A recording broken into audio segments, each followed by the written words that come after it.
சேனலுக்கு உங்களை அன்புடன் வரவேற்கிறேன். சிவராத்திரியின் மகிமையை பற்றி பார்க்கலாம்.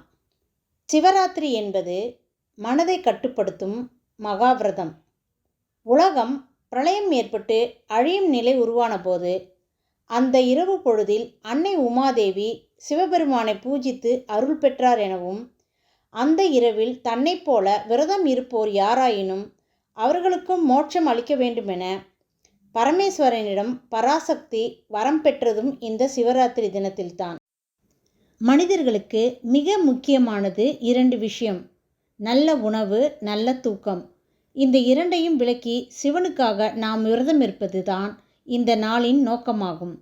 உணவையும் உறக்கத்தையும் விலக்கினால் புலன்கள் தானாகவே அடங்கும். அப்போது இறை உணர்வு பெற முடியும். நினைத்த காரியம் சித்தியாகும். மகா சிவராத்திரி அன்று 9 சிவலிங்கத்தை ஒரே இரவில் தரிசிப்பது மிகவும் விசேஷம். சிவபெருமான் ஆலகால விஷத்தை உட்கொண்டதால் அவருடைய உடல் மிகவும் வெப்பமாக மாறிவிடுவதாக ஐதீகம். அந்த வெப்பத்தை தணிப்பதற்காகவே அவருக்கு பல்வேறு வகையான பொருட்களை கொண்டு அபிஷேகம் செய்கிறோம். தேன், பால், தயிர், இளநீர் ஆகியவற்றால் அபிஷேகம் செய்வது எண்ணற்ற பலன்களை கொடுக்கும். மகா சிவராத்திரி அன்று 4 ஜாமங்களிலும் 4 விதமான அபிஷேகங்கள், ஆராதனைகள் சிவபெருமானுக்கு செய்யப்படும். சிவனுடைய அம்சமாக கருதப்படுவது வில்வ மரம்.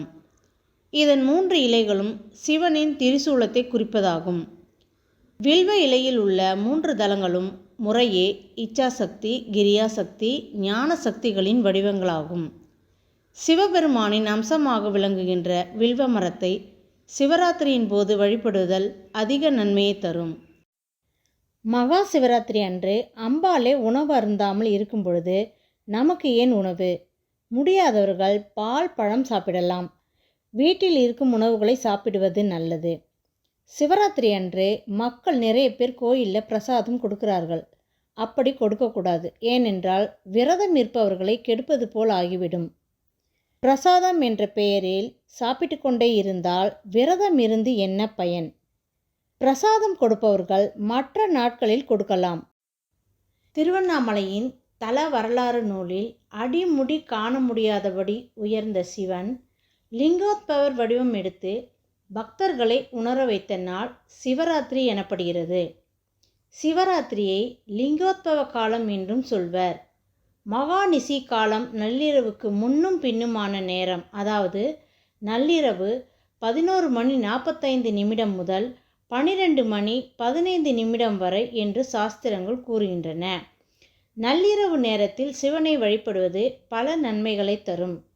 இரவு முழுவதும் கண்விழிக்க முடியாதவர்கள் நள்ளிரவு 1 மணி வரையிலாவது கண்விழிக்கலாம்.